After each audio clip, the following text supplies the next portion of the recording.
আমরা ছাত্রদল সে নতুন ধারা ছাত্র রাজনীতিতে আমি বিশ্বাস করি। আমাদের বিএনপি সম্মানিত চেয়ারম্যান এবং গণপ্রজাতন্ত্রী বাংলাদেশ সরকারের মাননীয় প্রধানমন্ত্রী জনাব তারেক রহমানের যে ফিলোসফি রয়েছে, পলিটিক্যাল ফিলোসফি, সেটিকে ধারণ করে ছাত্রদল আগামীতে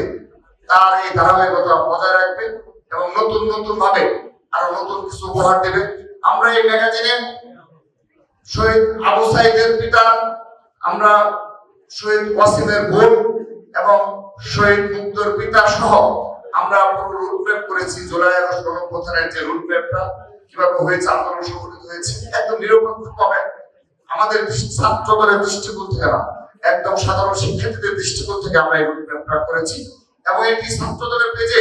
এমন ভাবে ম্যাগাজিনে লিপিবদ্ধ করে রাখলো ছাত্রদল, যেন যারা বলে আমরা নাকি কেউ নাকি জুলাই আগস্ট গণঅভ্যুত্থানকে ধারণ করিনি, যেভাবে 5 আগস্টের পর বলা হয়েছিল যে ছাত্র দলের নাকি 0% কন্ট্রিবিউশন, তো যখন 142 জন ছাত্র দলের শহীদ ছাত্র দলের নেতাকর্মী নাম তালিকা প্রকাশ করা হলো, তারপর থেকে তারা এইসব শব্দ চয়ন করে না। সেজন্য আমরা জুলাই আগস্ট গণঅভ্যুত্থানকে আমাদের এই ম্যাগাজিনের শুরুতে পুরো ম্যাগাজিন এই জুলাই আগস্ট গণঅভ্যুত্থান নির্ভর একটি ম্যাগাজিনে আমরা উপহার দিয়েছি, যেন যুগ যুগ ধরে এই জুলাই আগস্ট গণঅভ্যুত্থান আমাদের মাঝে বেঁচে থাকে, আমাদের মাঝে জাগ্রত থাকে। আমরা এই জুলাই আগস্টের গণঅভ্যুত্থানকে বুকে ধারণ করে ছাত্রদল আগামী ছাত্র রাজনীতি করে যাবে ইনশাআল্লাহ। এভাবেই সাংবাদিক, শিক্ষক সহ জুলাই আগস্ট গণঅভ্যুত্থানে যারা ভূমিকা পালন করেছে সবকিছু এই ম্যাগাজিনে লিপিবদ্ধ করা রয়েছে। এই ম্যাগাজিনকে সম্পূর্ণ করার জন্য যারা বিশেষভাবে ভূমিকা পালন করেছে,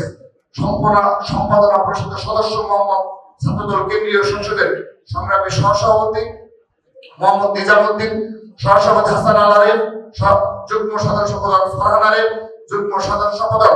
মাহমুদ ইসলাম কাজল, হাবিবুর রহমান, তানভীর হাসান, শফিক আহমদ গণিক সহ এই ম্যাগাজিনের সংশ্লিষ্ট সবাইকে আমি অনেক অনেক ধন্যবাদ ও কৃতজ্ঞতা জ্ঞাপন করছি।